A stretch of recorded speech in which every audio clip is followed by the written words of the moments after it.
Welcome, everyone.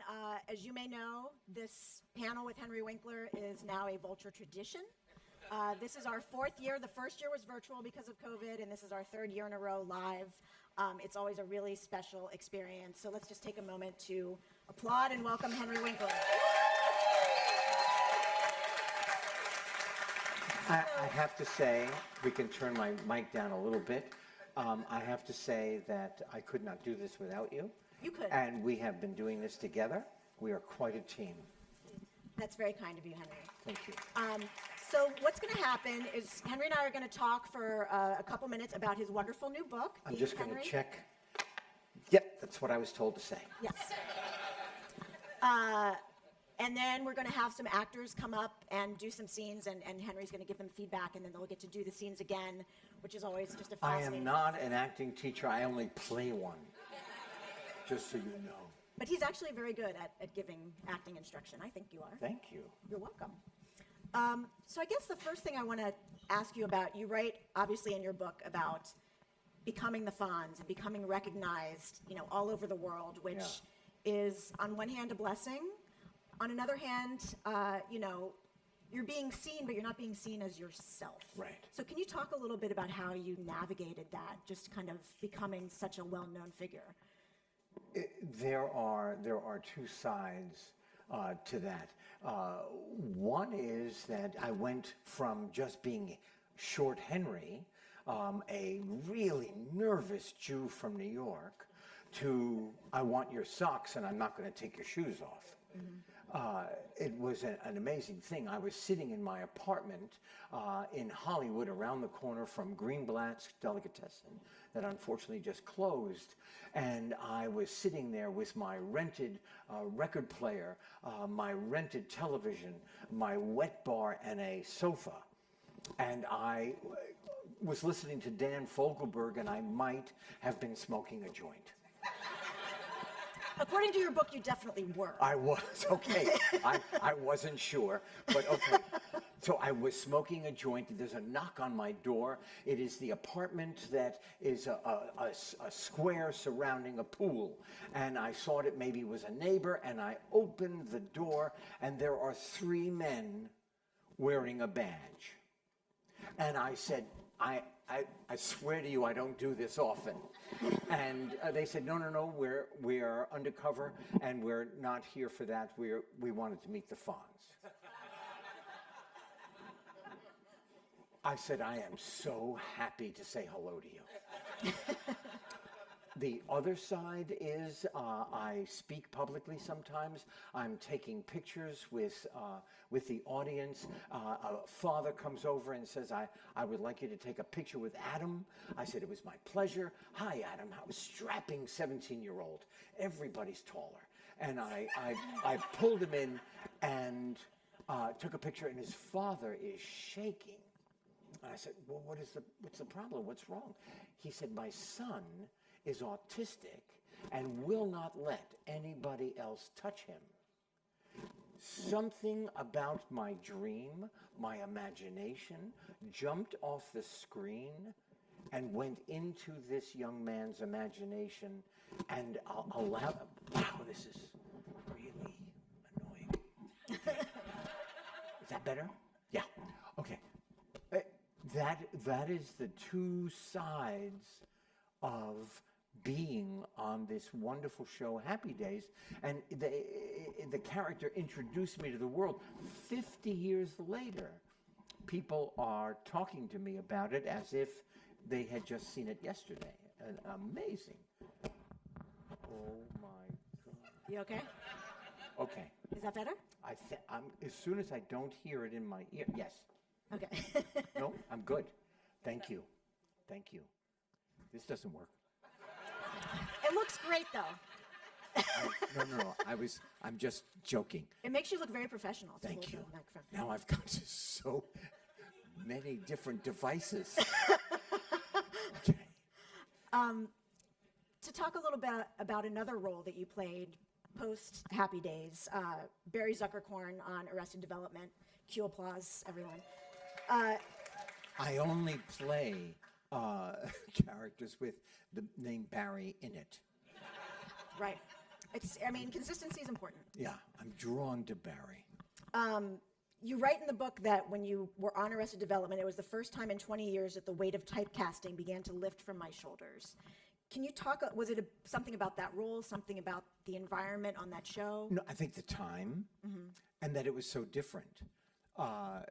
People, you know, well, let me just say, as an actor, if you're wanting to be an actor, what is most important is that you spend as much time on your craft as you do on your self-image, that you are centered and you are authentic, so that when people do not see you, it doesn't drive you wild.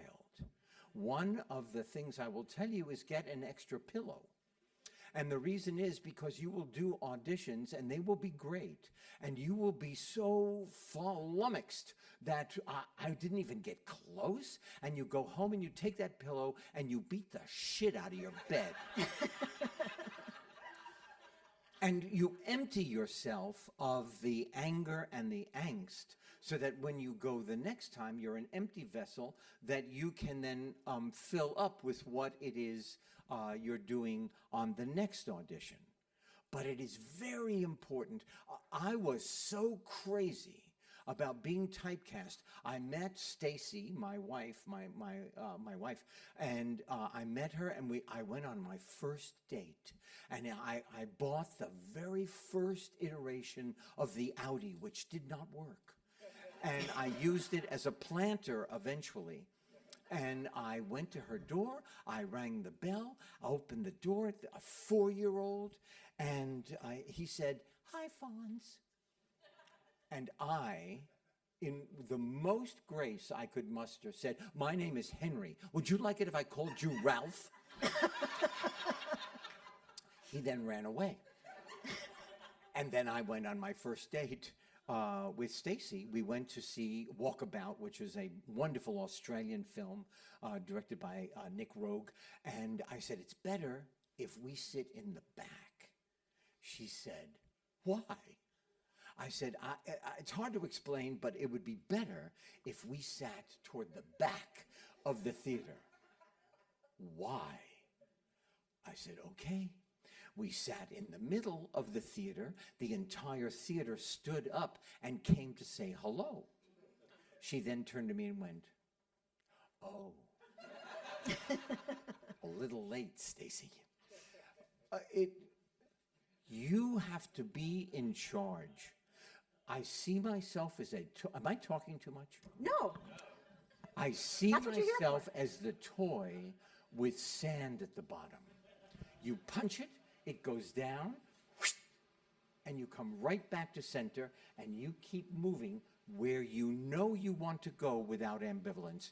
You have to know what it is you want with no doubt. As soon as you allow doubt in, all of a sudden you start to swerve.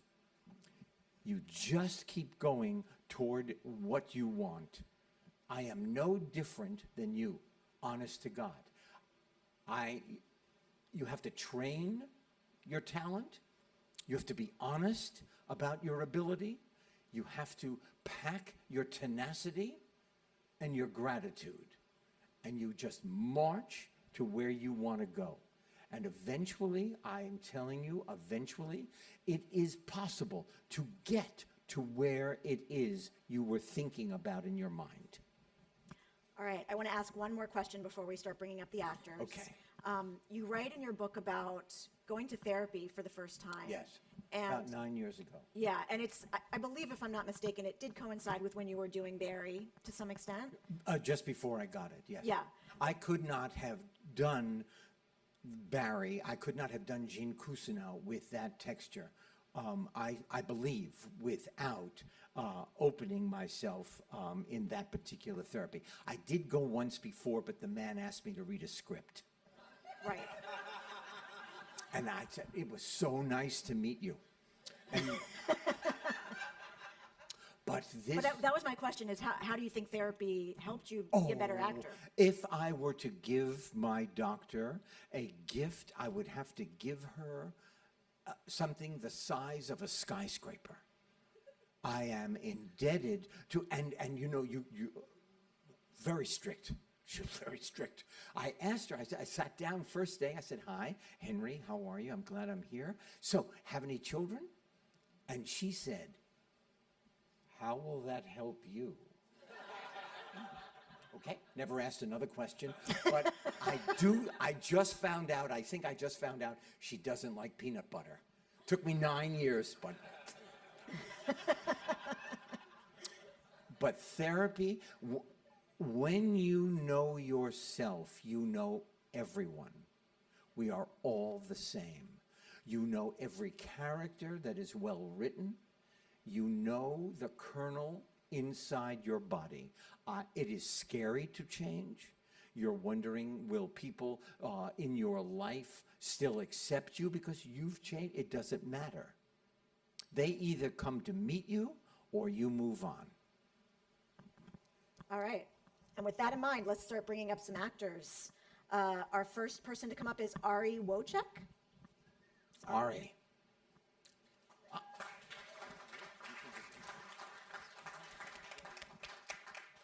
How are you? I'm well. How are you? Where are you from? Oh, I grew up in Colorado. You did? Always wanted to be an actor? No. When did that happen? I think I started toying with the idea in Seattle after nursing school. I really wanted to like write and direct. Right. And then I moved out here to try and do that. And then I took an improv class and then subsequently an acting class. And now I'm here. And you're going to do what for us? I am going to do a piece from Annie Baker's The Antipodes. Okay. Yeah. Annie Baker's amazing. Y'all should read her. The play is about a writer's room. And it's a group of writers trying to make the next great, like, American miniseries. And my character has just been put on the spot and asked, what's your biggest regret? And this is how it goes.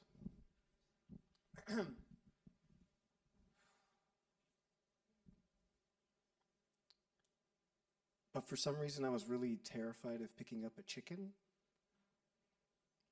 I love them, but I always pictured them pecking me and or clawing me or me accidentally hurting them. I think maybe part of it was that I actually wanted to pick the chickens up very badly.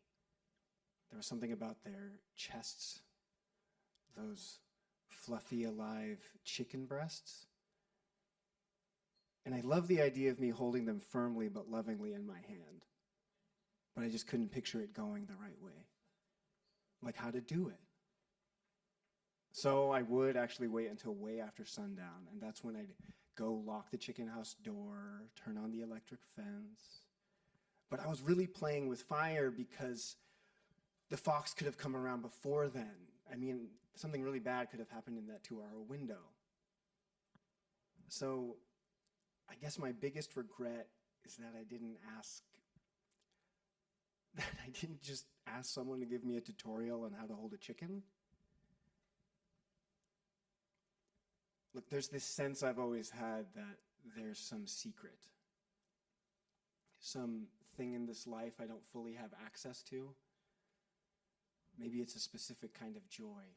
I'm not sure. But I really do feel like that summer with the chickens, if I had just picked them up, something in me would have changed. And my life might be very different now.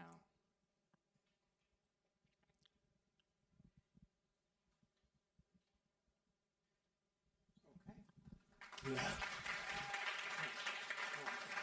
Okay. So, wonderful monologue. And I'm now, I should have said this before. If I hurt your feelings, raise your hand. Okay? Okay. Okay. So, so let me just say that you knew all the words. You were not connected to one of them.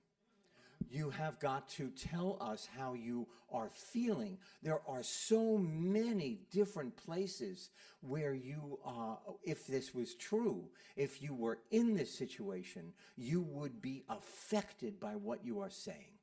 You are telling us about their breasts. You are telling us about being pecked. You are telling us about a lot of things. All I did was hear what you were telling us. I did not feel. So I need you to start again. Take a minute. Yeah. We'll see how far you get. I might stop you. Yeah, please. I want to know what your regret is, because right now it is somebody else's regret. Gotcha. Okay.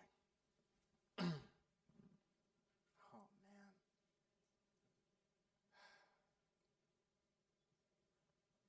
For some reason, I was really terrified of picking up a chicken. I love them, but I always pictured them pecking me. Okay. Okay. No. Just stay in.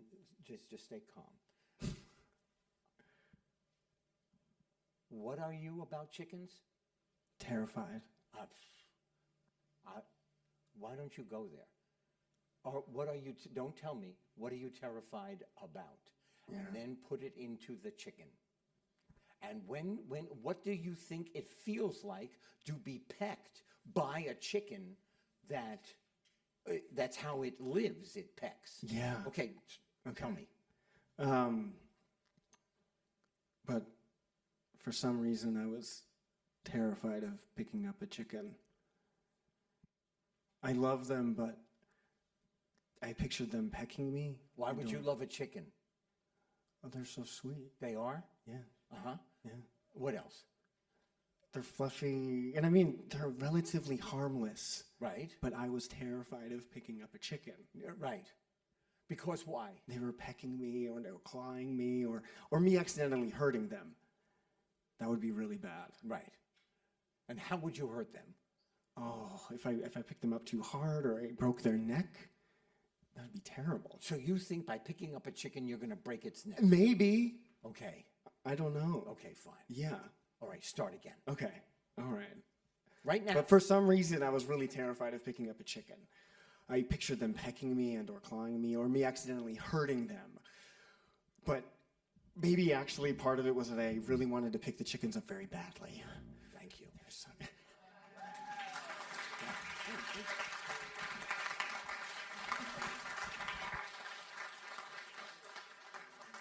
All I want to do, and we have no time to pussyfoot around, I just want you to taste something that you didn't think of or that you didn't feel when you were working on this at home. That is my reason to be here, okay, just so you know.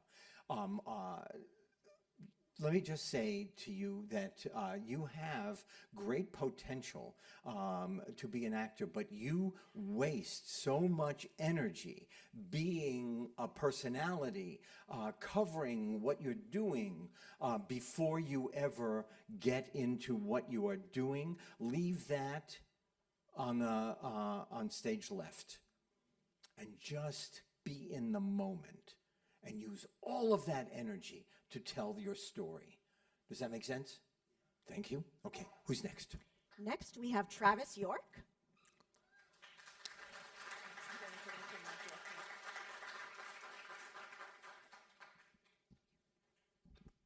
How's everybody tonight? How are you? I'm okay. How Where are you from? San Antonio. San Antonio. Always wanted to be an actor, Yeah, since I was about 17. right? Do you work professionally? I mean, I have, not in 3 years. Right. I gotcha. Okay. And we'll find out with AI. Yeah, it takes time. Okay. I'm doing a piece from the play Fat Cat Killers by Adam Simkowitz.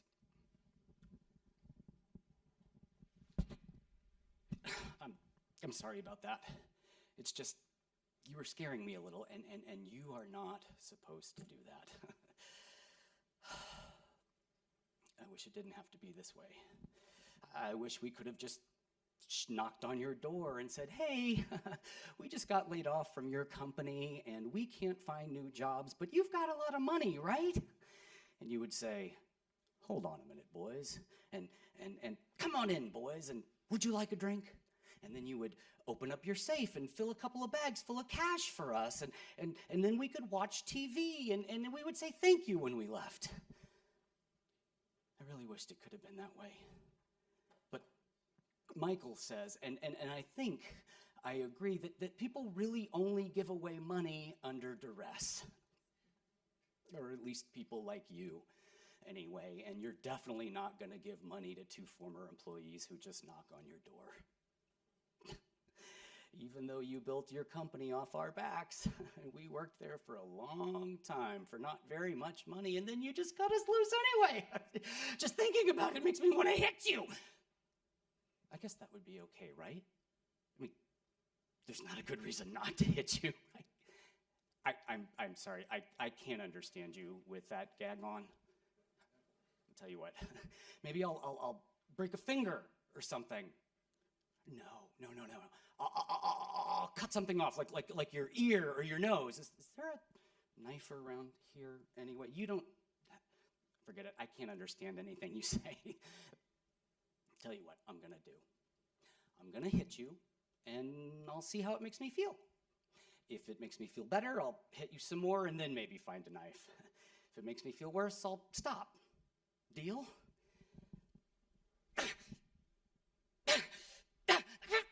Yeah, what am I thinking? This is great! I mean, my hands really hurt, but this is so much fun!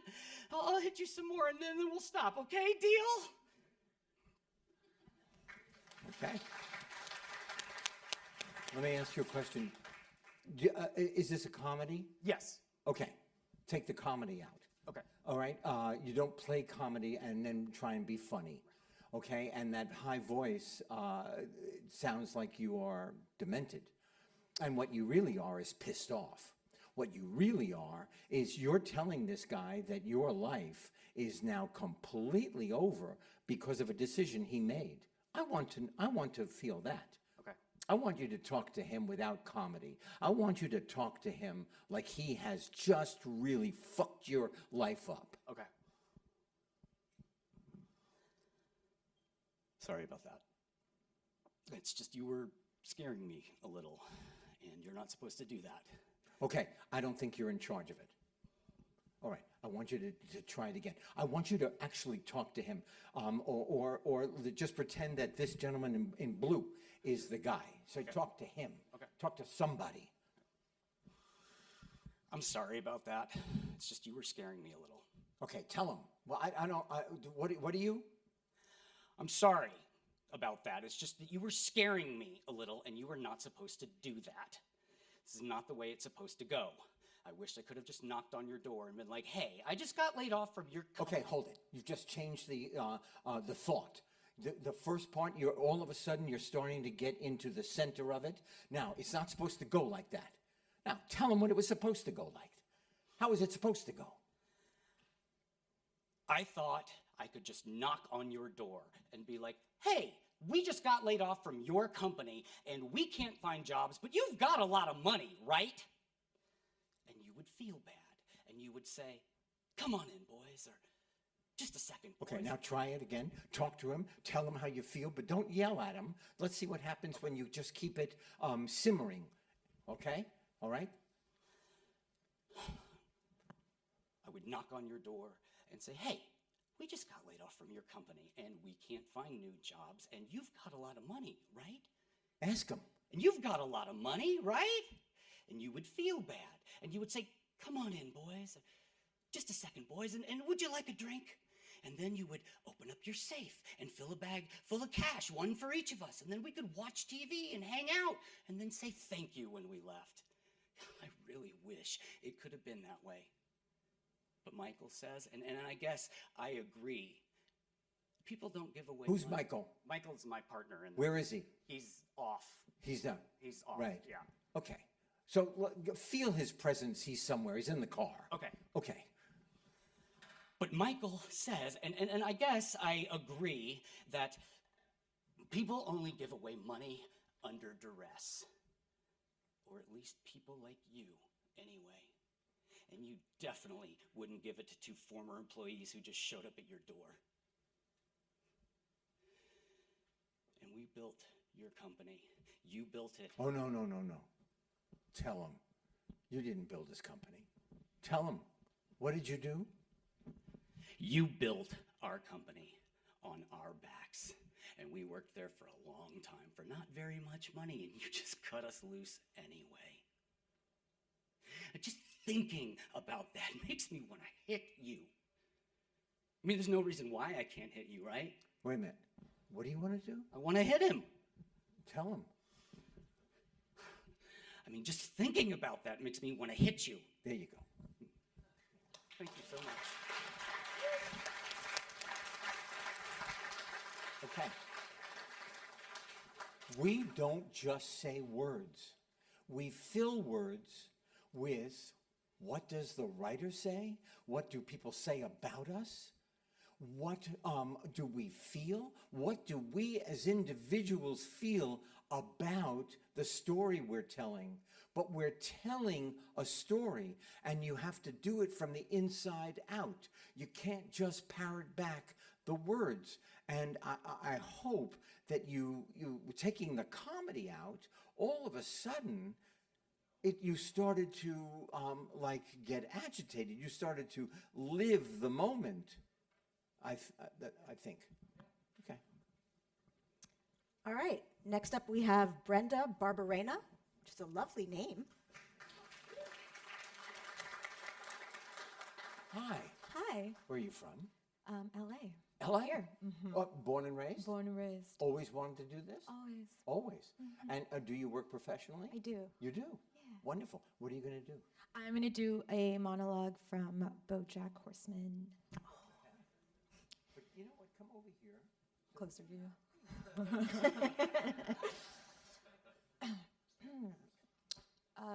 So I stopped at the Jack in the Box on my way over here, and the girl behind the counter says, "Hiya, are you having an awesome day?" Not, "How are you doing today?" No. "Are you having an awesome day?" Which is pretty shitty because it puts the onus on me to disagree with her. Like, if I'm not having an awesome day, then I'm the negative one. So usually when people ask how I'm doing, the real answer is I'm doing shitty.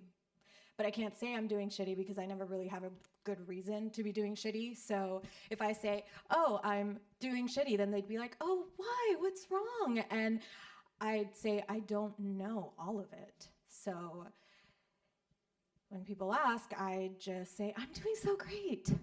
But when the girl at the Jack in the Box asked me if I was having an awesome day, I thought, no, you know what? Today, I'm allowed to feel shitty. Today, I have a good reason. So I say, "Well, my mom died." And she immediately burst into tears. And now I have to comfort her, which is annoying. And then meanwhile, there's like a line forming behind me of people giving me real judgy looks because I made the Jack in the Box girl cry, and she's bawling like, "I'm so sorry, I'm so sorry." And I'm like, "Oh, it's fine. Like, it's fine. I mean, it's not fine, but it's fine." And she keeps apologizing, and then she offers me a free churro with my meal.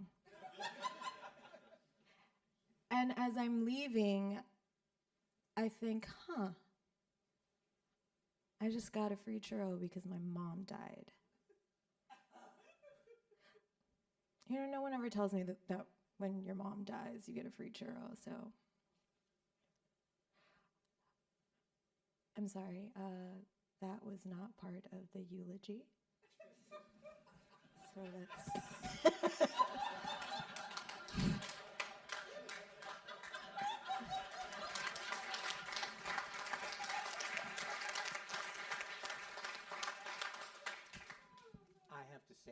I have to say that was pretty wonderful. I don't have a lot to say to you, but I'd like you to try start it again. There is something about you that you know you are adorable, and I want you to take that out. Okay.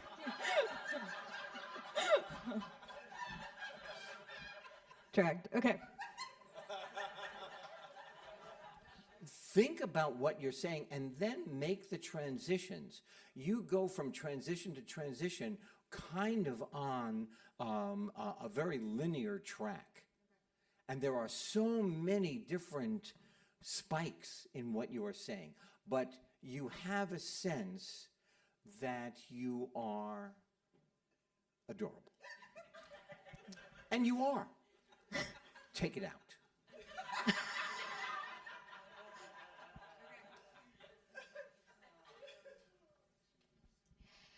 So I went to Jack in the Box on my way over here, and Now, you're talking in front of people who know your mom. You're at the funeral, are you not? Yeah.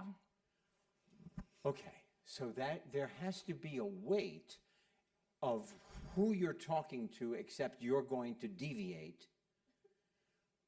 Start there. So I was on my way over here, and I stopped at a Jack in the Box, and the girl behind the counter said, "Hiya, are you having an awesome day?" Not, "How are you doing today?" No. "Are you having an awesome day?" Which is pretty shitty because it puts the onus on me to How do you feel about that? I don't feel that you think it's what? Which is pretty shitty because it puts the onus on me to disagree with her. Like, if I'm not having an awesome day, then I'm the negative one. So usually when people ask how I'm doing, the real answer is I'm doing shitty. But I can't say that I'm doing shitty because I don't have a good reason to be doing shitty. Do you feel shitty about the fact that you can't say you're doing shitty? Yeah. Yes, so I don't feel that at all. So, Yeah, I so feel tell us. shitty because I don't have a good reason to feel shitty. Like, if you ask me, "How are you doing?" I want to say shitty, but I don't have a reason. So instead I say, "Oh, I'm doing great." But when the girl at the Jack in the Box asked me if I was having an awesome day, I thought, you know what? No. Today I am Wait a allowed. minute. That is a big transition. When the girl asked you, you thought, and you're now going to make a big decision. Let us see your decision. I thought, no. I have a good reason to feel shitty. So I said, "Well, my mom died." And she immediately burst into tears, How does that make you feel? which is annoying. And now I have to comfort her. And How then does that make you feel?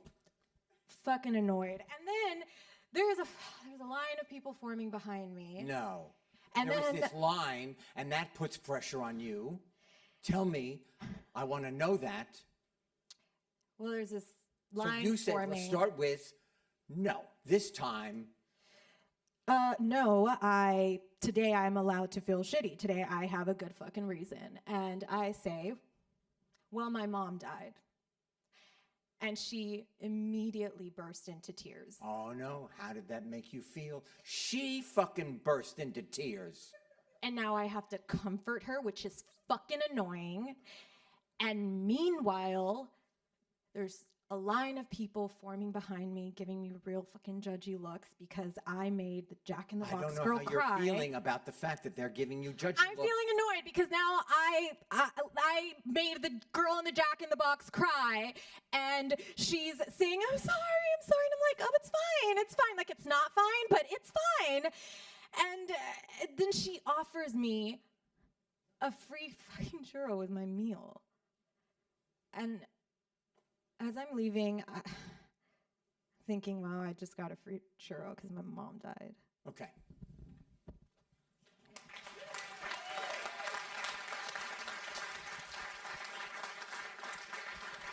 I just want to take a quick second to say, if you've never seen the Free Churro episode of BoJack Horseman, watch it as soon as you get home. It's great. Next up, we have a duo, Will Dixon and Elizabeth Let Lambert. me just say one thing. Sorry, go ahead, Henry. One thing, let me just say one thing. You know what? You're so on your way. You're so on your way because you know all of that stuff that I was talking about inside you, and you're not cute. You are devastated. You are then insane that she's asked you. You must answer her. You're insane that now there's a line of these people who hate you, and you're so close. Okay. All right, Will and Elizabeth. Hi, thank you for waiting. Will and Elizabeth. Hi. Hi. How are you? Wow, you look very fancy. Right? Okay, now let me ask you a question. No, get over here. You know each other from Many years. many years. Class now, but we've been friends for 30 years. Okay, 30 years is good. All right, that's nice to have a friendship. And you're in class together now? Yeah. Okay, both professional actors? Yes. Okay, terrific. And okay. Okay.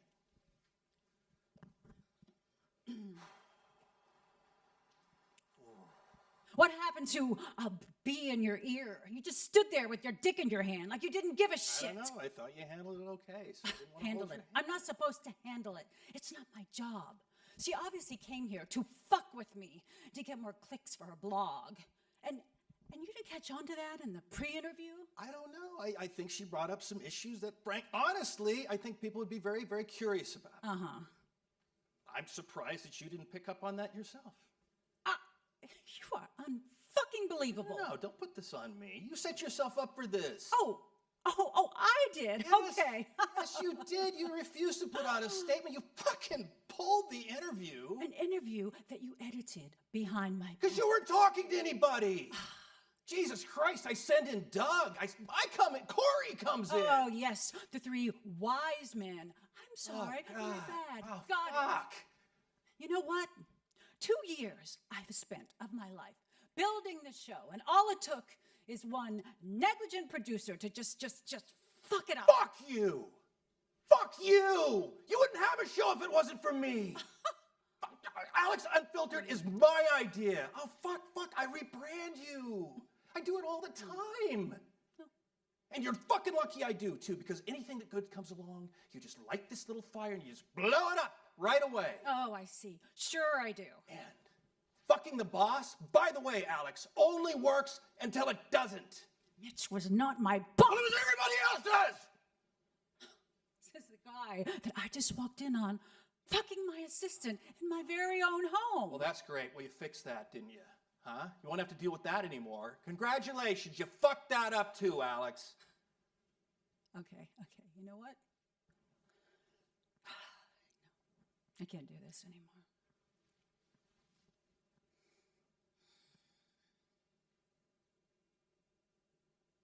You're fired. You can't.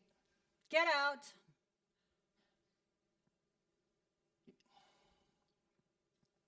Okay. All right. Just so you know, I didn't have COVID. Okay? I came into your apartment and I saw you crumpled up on the floor, and I do what I always do. I fucking rescued you. But I guess you don't need that anymore. Neither do I.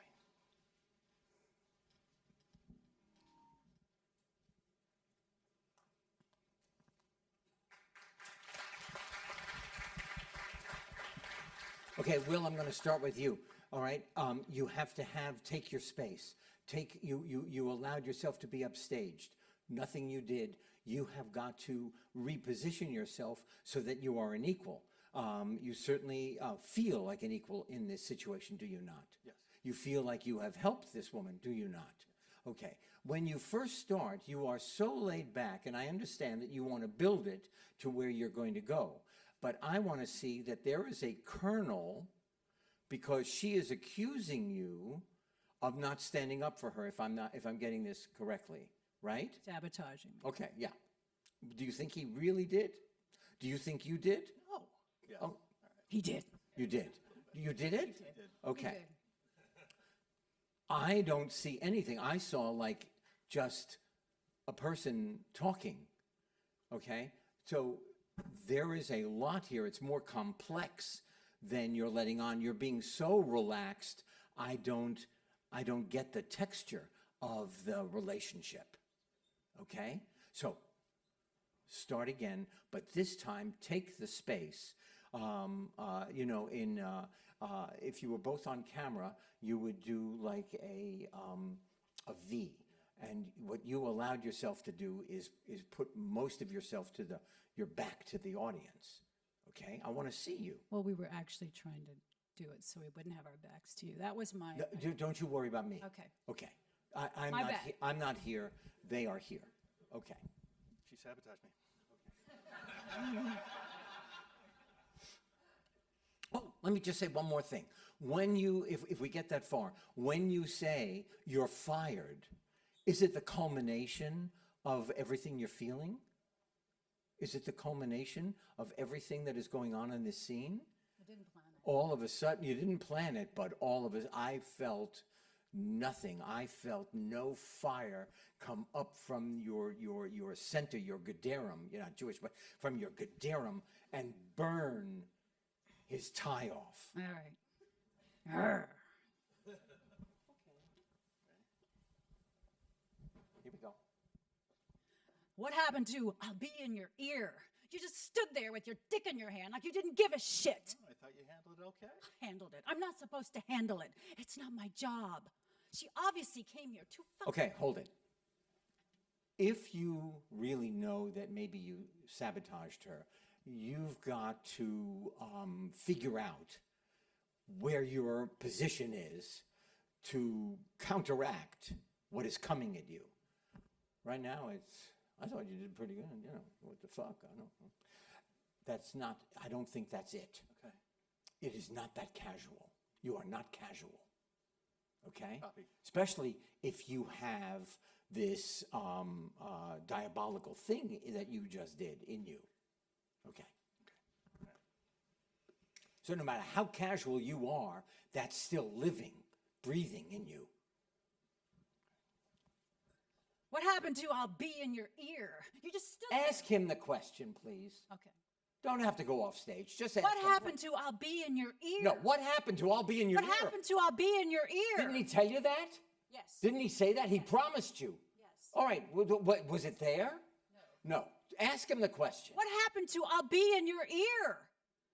You just stood there with your dick in your hand like you didn't give a shit. I don't know. I thought you handled it okay. I'll handle it. I'm not supposed to handle it. That's not my job. She obviously came here to fuck with me and to get more clicks for her blog. And that didn't show up in the pre-interview? I don't know. I think she asked some questions that honestly, frankly, I think people would be curious about. Yeah. I'm surprised you didn't see that coming. Oh, you are unfucking believable. Hey, don't put this on me, okay? You set yourself up for this. Oh, okay, I did. Oh, yeah, right. yeah, you refused to put out a fucking... You pulled my interview. An interview that you edited behind my back. Yeah, because you weren't talking to anybody. No, wait a minute. She said, you pulled the interview, You edited right? it behind my back. You edited behind your back. Now, so how are you going to cover yourself? You're just, cover yourself. Or you don't care. Do you care? I care. Okay, if you care, I want to see. Okay. An interview that you edited behind my back. Because you weren't talking to anybody. Not yelling at her. You weren't talking to anybody. I send in Doug. Corey comes in. Did I not send in Doug? I was doing something. Ask him again. Or tell him again. An interview that you edited behind my back. Because you weren't talking to anybody. Come on, I send in Doug. I come in. Corey comes in. You refuse to talk to anybody. The three wise men. Oh, God. I'm sorry. You're- My bad. God. Got it. You know what? 2 years I have spent of my life building this show. Turns out all it took was one negligent producer. Fuck to you. just- Fuck you. You wouldn't have a show if it wasn't for me. Alex Unfiltered is my idea. God, I rebranded you. Okay, now don't whine and tell her. I rebranded you. I do it over and over and over, and you're fucking lucky I do too. Because everything that good comes along, you just light this fire and you blow it up right away. Yeah. You're not just angry. She is almost destroying what you created. Tell her that. I fucking rebrand you. I do it over and over again, and you're fucking lucky I do. Wait a minute. You do it over and over again? Oh my God, that is a burden in your life. Tell her. I rebranded you. I do it over and over again. And you're fucking lucky I do, because anything that good comes along, You're fucking lucky you just I do, because anything that comes along, you make it into mincemeat. Tell her. And you're fucking lucky I do too. Because anything that good comes along, you light this little fire, and you just explode it right away. I see. Sure I do. By the way, fucking the boss only works until it doesn't, Alex. Mitch was not my boss! He was everybody else's. Hold it. You don't have to yell about fucking your boss. Use it as an arrow. Use it as a spear right in her. Okay, go ahead. Not fucking your boss, but And fucking the boss, fucking the boss? by the way, Alex, only works until it doesn't. Thank you.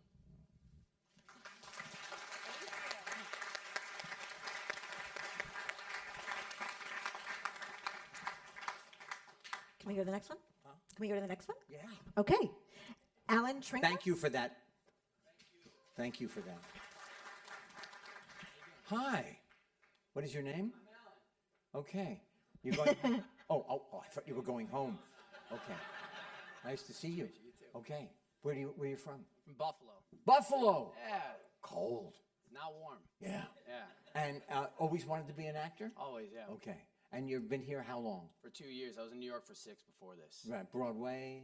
Off Broadway. Off Broadway. Me too, boy. Yeah. Church space. Yeah. St. Luke's. No one comes. Okay. I couldn't help myself. Yeah. What are you doing? I'm doing Judas from the last days of Judas Iscariot.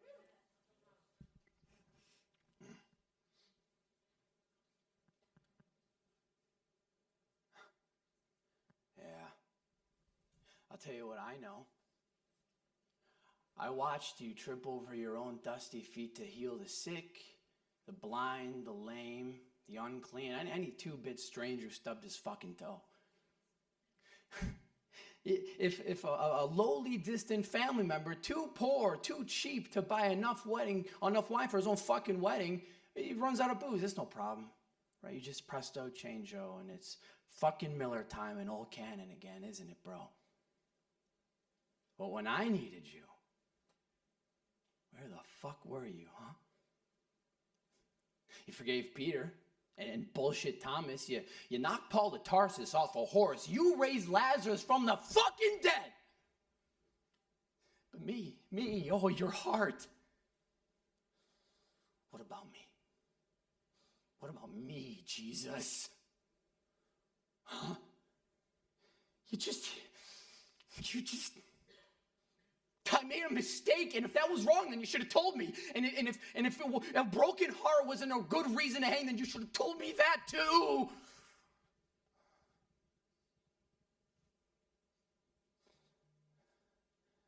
All I know is that you broke me, unfixable, and that I'm here now.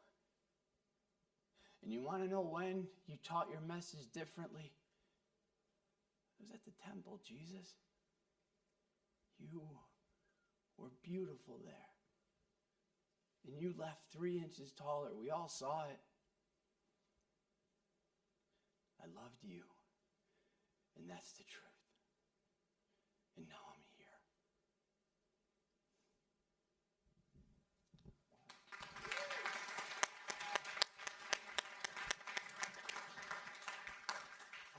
That was great.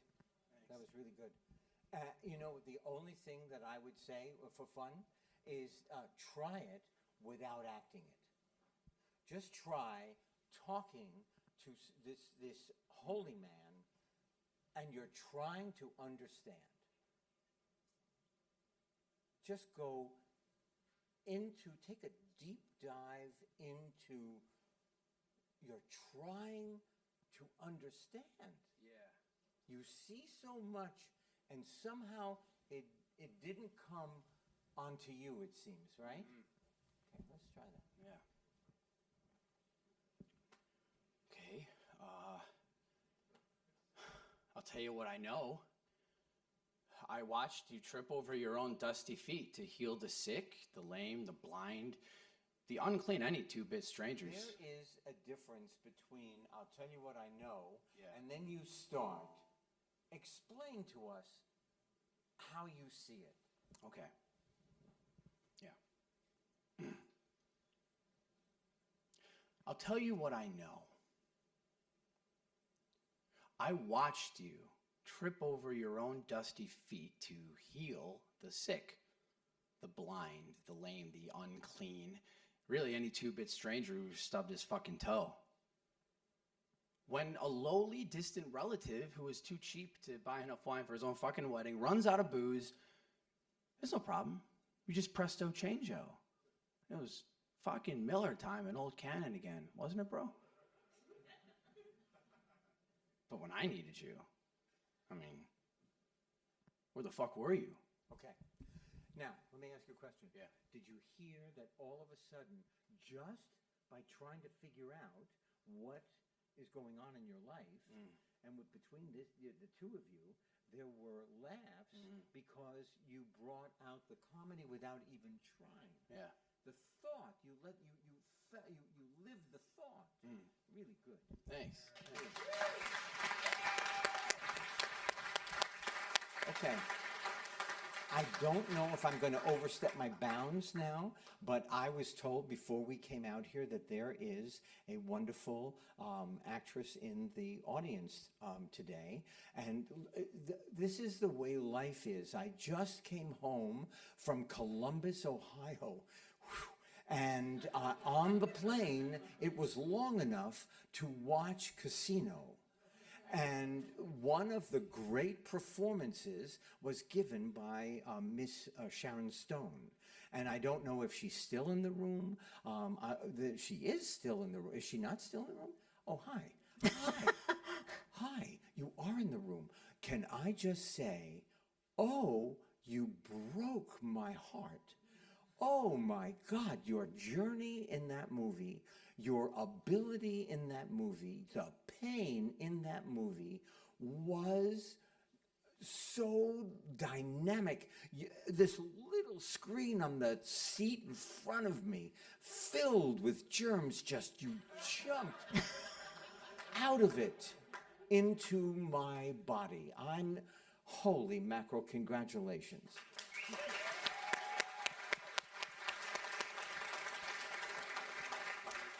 I don't mean to embarrass you, but I could not say that. I mean, that you're there in my life, and then all of a sudden you're in my life. This is amazing. Okay. All right, we have one more actor. Oh my God, can't wait. Okay, Sam Brinker. Sam.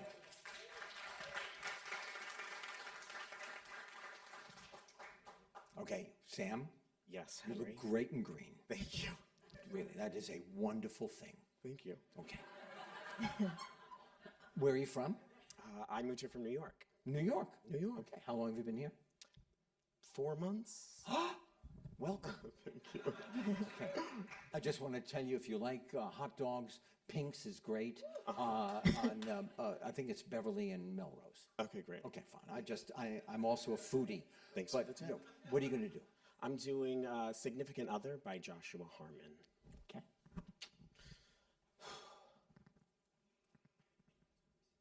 Exhibit A. Tonight, the bachelorette party, which comes on the heels of the engagement party, the one in New York, that is. That's not including the one in Massachusetts, which I also went to. 2 engagement parties to celebrate your engagement, a bridal shower to honor your status as a bride, and now tonight, a party to celebrate your bachelorette status. I guess this budget you're supposedly on doesn't apply to your friends. So Jessica flew in from Chicago, and Marcel flew in from San Francisco, Amy came up from Washington, and fucking Iris flew in from London. People are spending thousands of dollars to throw you a party whose purpose I couldn't articulate even if I wanted to. And then we have the weekend for your wedding, an entire weekend, Laura, where we all have to somehow get to North Carolina, which means flying and renting cars and getting hotel rooms for 3 nights because your rehearsal dinner is on Friday and the wedding's not till Sunday. So I'm basically spending like $2,500, which I don't really have right now, on something I don't even believe in. And you don't either. You don't either. And yet you still adhere to this religion of cliche with your lady bridesmaids and their fucking matchy-matchy dresses and your cake and your everything.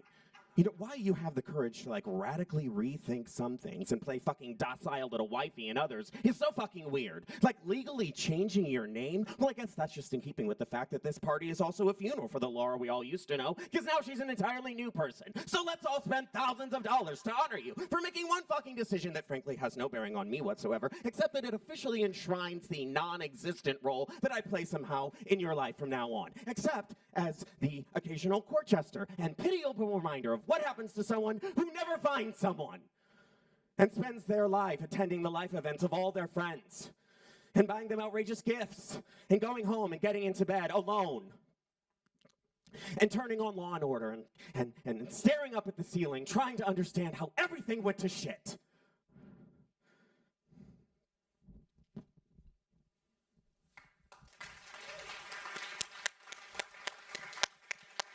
Okay.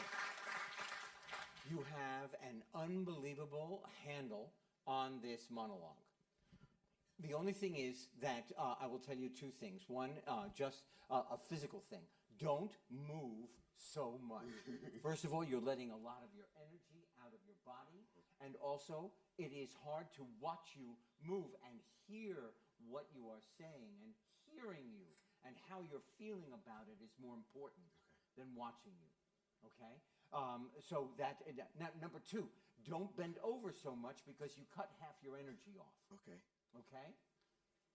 You have a lot to say to this person. Holy mackerel. I'm You upset. have got an unbelievable nerve to talk to this person. This has been living in you for a while. I want you to just talk to her. You've had it. This is it. You're at the end of your tether, it seems to me, if I'm hearing you correctly. I want you to tell her without, without being so theatric, and just see what happens now when you keep all of that in and let it out.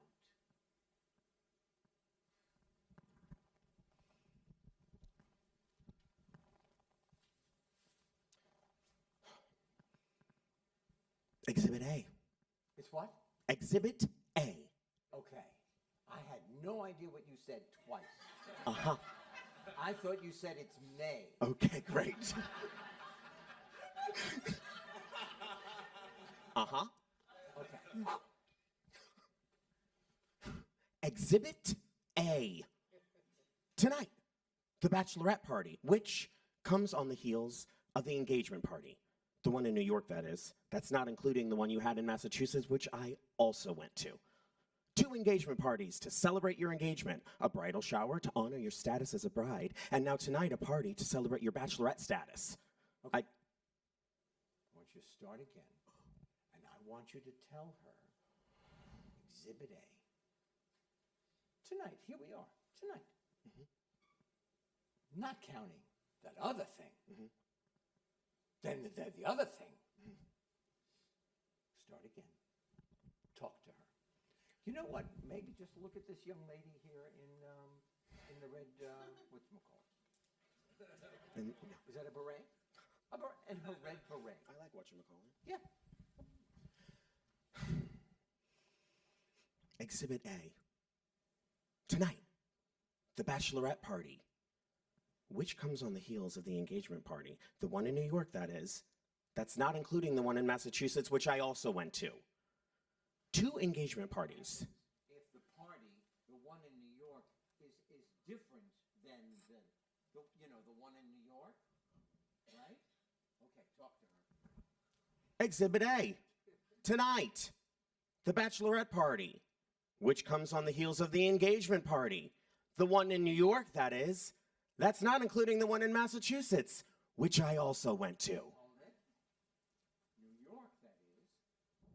But there's yet another one. That doesn't what?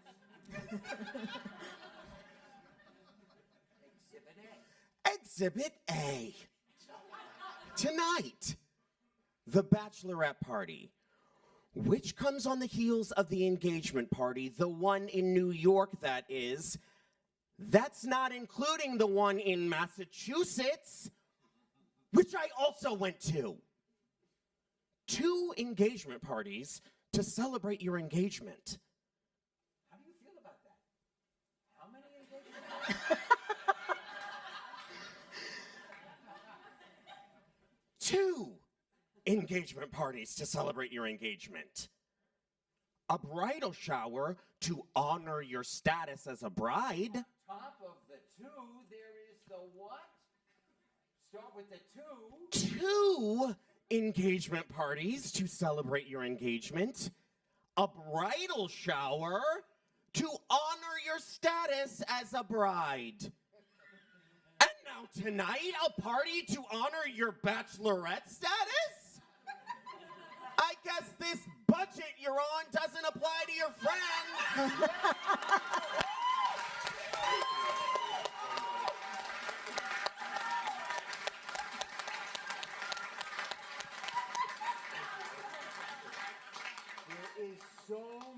There is so much in what you are given in the text. You know, I always used to think I was adorable because I'm so dyslexic, I can't read very well. So I would ad lib. I made up Shakespeare. And then here's the thing, go back to the text and take a red pencil and look at where the changes come and what you are thinking about everything you're saying and feeling about what you're saying. Oh my God, it's so rich, and it's just there for you to pluck it out like a fruit. Unlike me, I look like a pear. You do not. Thank you, but that's why I wear a shirt. I know you Can we wanted to. turn the lights? Can we see the audience at all? Or is this... Oh, yes! Okay, so we have a little minute to just... A very quick one, I think. Oh, I don't care. So if you have a question, do you have a question? Yes, what is your name? I'm Diana Rochelle. Hi, I'm Diana. a writer, producer, and a comedian. Hi. And I love you. Yeah?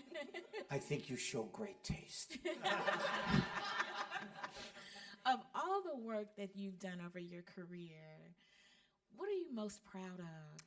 Okay, outside of my family, outside of my children and my grandchildren, the books that I write for children, okay? You might know, I've written 39 novels for children. And I have a new autobiography out called Being Henry, The Fonz and Beyond. It's also, the most difficult thing I ever did, I read it on tape. Oh, there it is. There's no cover. Okay. You didn't want to ruin it. I understand. Here it is. Okay, so I read it on tape. Most people read a novel like in 2 days. I was allotted 100 hours. You know, my favorite, most proud thing that I do are the books that I have accomplished. I look down, I see my name on a cover, either as part of a writing team or what, and I am astonished, even now, since 2003. And the best thing I've done as an actor will be the next thing I do. Yes. What is your name? Jay? Hi, Jay. The mic. Mr. Winkler, so... Henry. Henry. Sorry. Oh, it's okay. My father was Mr. Winkler. I didn't particularly care for him. Well, you did. I read the book. He was feral, actually. So, Yes. in your book, you talk a lot about, I was 27 when I got the Fonz. You Yes. had a lot of time to wait. Yes. I'm not really a writer, actor, producer, but I do really want to, after college, well, I'm like so needy getting out of college, like I want to do things now. What reaffirmation did you have for yourself? Okay, I want to between tell you those two something. points? Your ambition, this thing that is burning in you, is going to put you in very good stead. Everything comes in its time.